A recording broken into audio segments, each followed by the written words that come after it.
It's 7 a.m. Time to get going from Asheville to Spartanburg, South Carolina.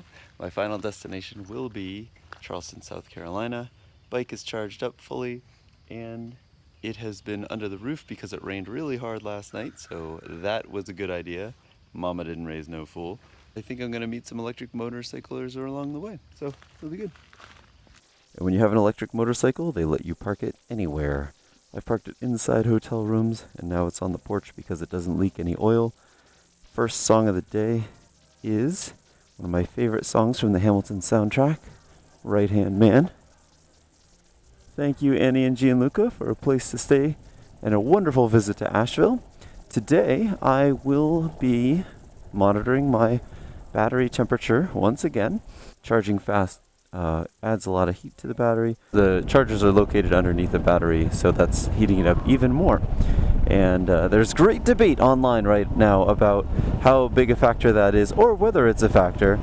And in my experience, it is a factor. Other people are saying otherwise. So we're just waiting on data. So as soon as someone provides the data, then we'll have the answer. And of course, I start off on a super fun road because I'm in Western North Carolina, where all the roads are fun.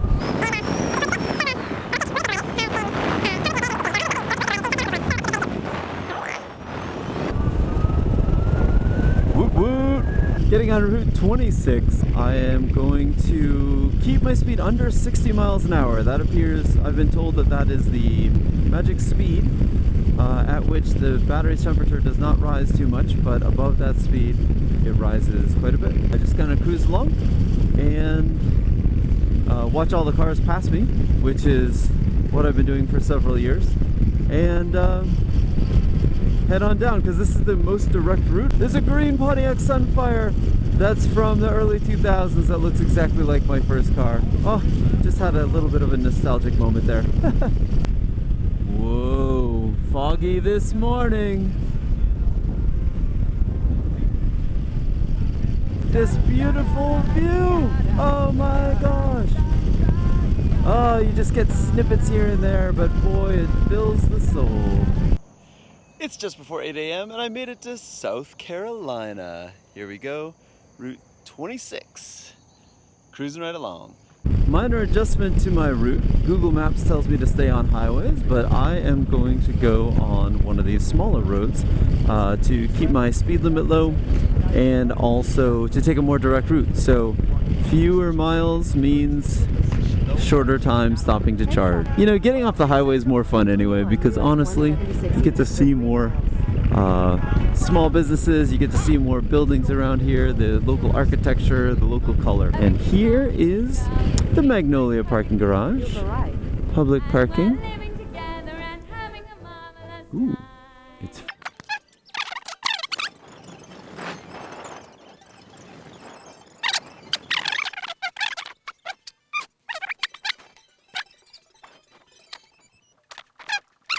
charging up at Magnolia Garage.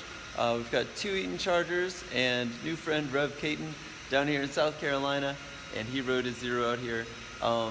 The superchargers are drawing too much charge from one of the Eaton chargers, and so it's faulting. It's happened twice, and so now I'm going to go to a different one. Rev has the same charging setup that I do, so he said this other one should work. So see what happens there. All right, we had to leave the Magnolia Street parking garage.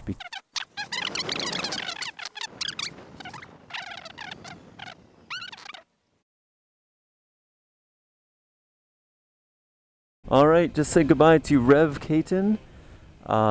We had a nice breakfast at one of his favorite breakfast spots, Papa's, here in Spartanburg, South Carolina. And I'm gonna head down to Columbia, South Carolina, where I'm going to meet another Zero rider. There are 3 cars on this road, 4 cars on this road on Sunday morning at 10:15.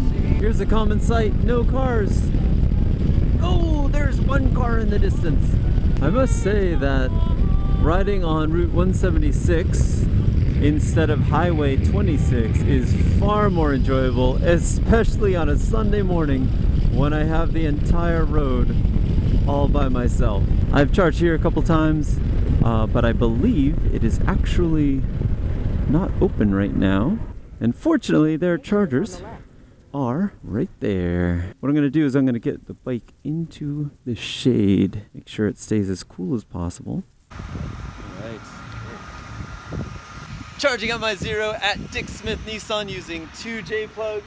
And Austin here met me. Oh, yeah. And he was telling me why he was interested in getting a Zero. You know, I always wanted a motorcycle from about the time I was 16, and I'm 19 now, so a couple years now. I needed something that was fast enough to be fun and that I fit on, because I'm, you know, 6.5 feet tall. It took a lot of convincing for my parents to let me buy one, and they, you know, read up on these, and I convinced them that this was a safer option than you know, a big 1000cc whatever. Yeah, because you're so tall, you would need like a bigger displacement bike, and the Zero fit well. They were terrified at first, but then, you know, they read into it and saw that it actually made sense. And I'm saving a lot of money. I save about $400 a month on gas riding it, and there's never been a day where I regret having it.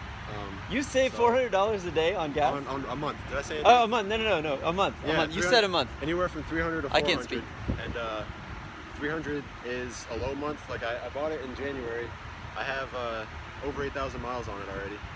So 8,000 miles since January, and it is July something 10th. I bought it in December just so I could get the tax credit, and I didn't actually start riding it until January, middle of January, when I got my license. So I bought it before I had a license, and that's a bold move, my friend. Yeah, I know, it was kind of get that tax credit. It was kind of risky, but it totally paid off, and it worked out. Awesome. So thanks a lot. Never getting rid of it. Yeah, that's good stuff. Here it is. It's a good looking Zero S 2018 model, which is no longer yellow. It's got this nice paint job. So yeah, it's good. So if you are somewhere on my trip, come meet me on the road. Leaving Columbia, heading towards Charleston, I'm going to spend a tiny bit of time on the highway, going about 55 or 60 miles an hour, in order to take the most direct route, cut off a couple of miles, and then I will be back on side roads, which are more enjoyable and keep my battery cool. Battery is now 110 degrees.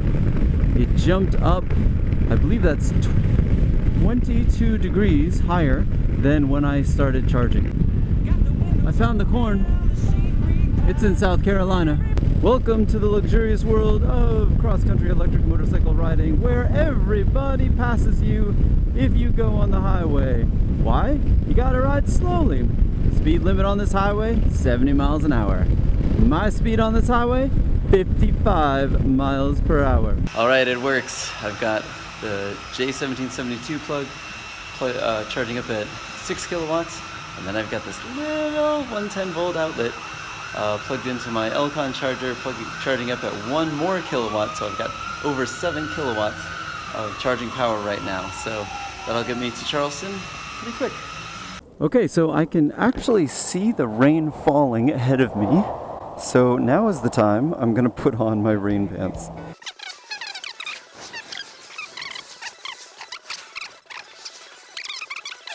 Bring it on, rain.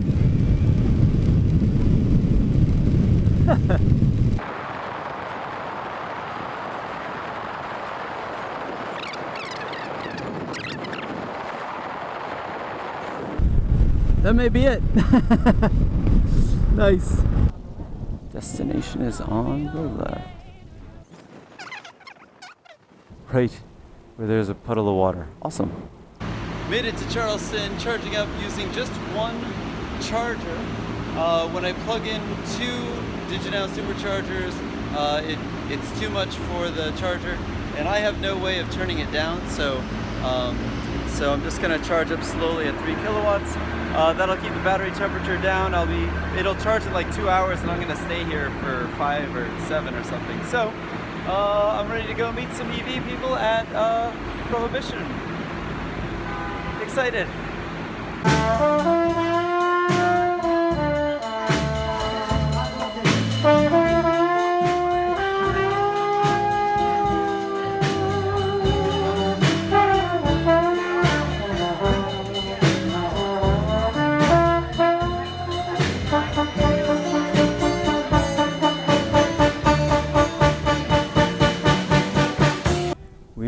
approaching home sweet home for the evening. Right here. This looks familiar. Nice. Alright. The last task every day is to plug in the motorcycle. And why is the motorcycle way down there and I am way up here? Because here is the outlet right there. And it just reaches. That wire, alright, so boom. That wire is so taut and it goes straight down to the motorcycle, and that will charge me up overnight. Okay, easy. Good night, folks.